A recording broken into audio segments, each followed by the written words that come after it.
أعوذ بالله من الشيطان الرجيم.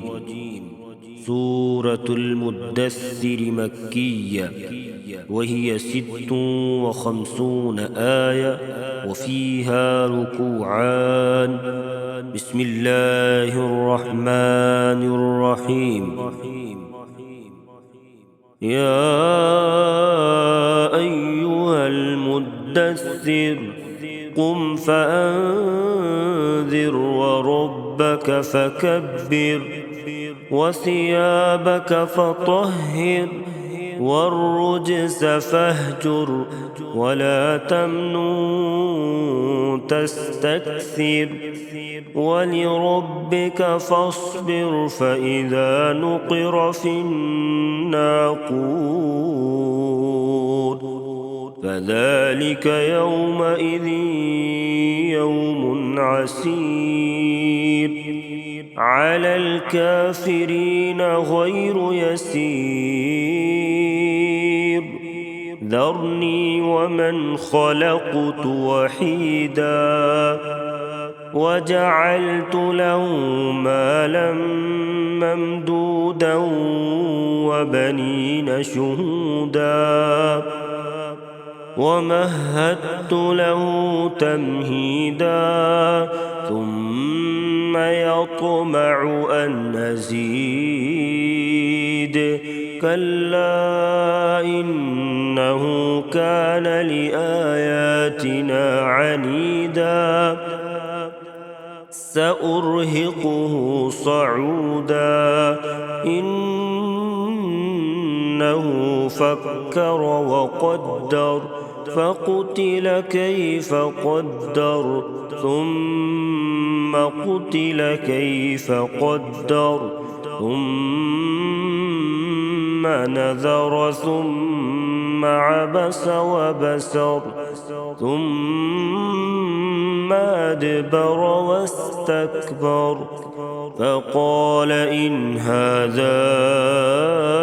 إلا سحر يؤثر إن هذا إلا قول البشر سأصليه سقر وما أدراك ما سقر لا تبقي ولا تذر لواحة للبشر عليها 19 وما جعلنا أصحاب النار إلا ملائكة وما جعلنا عدتهم إلا فتنة للذين كفروا ليستيقن الذين أوتوا الكتاب ويزداد الذين آمنوا إيمانا ولا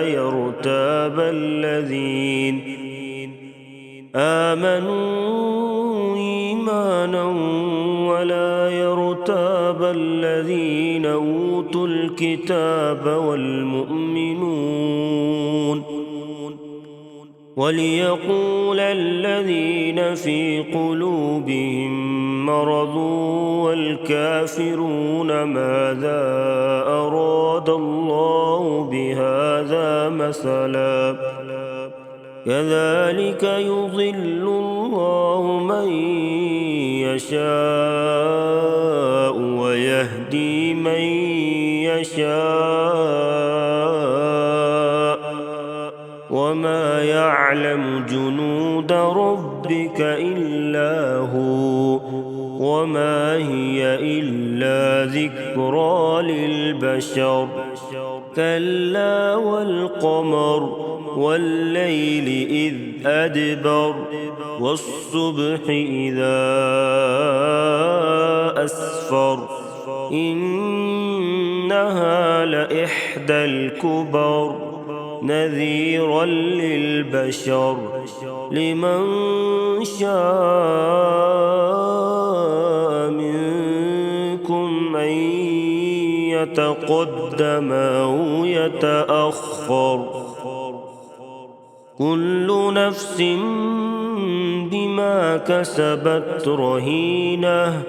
إلا أصحاب اليمين في جنات يتساءلون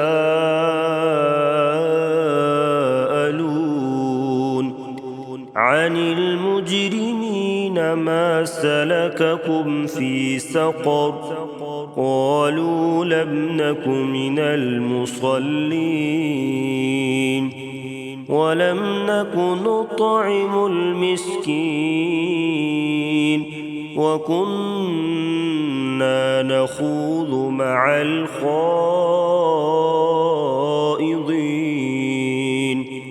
وكنا نكذب بيوم الدين حتى أتانا اليقين فما تنفعهم شفاعة الشافعين فما لهم عن التذكرة معرضين كأنهم حمر مستنفرة فرت من قسورة بل يريد كل امرئ منهم أن يؤتى صحفا منشرة كلا بل لا يخافون الآخرة كلا إنه تذكرة فمن شاء ذكره وما يذكرون إلا أن يشاء الله هو أهل التقوى وأهل المغفرة صدق الله العظيم.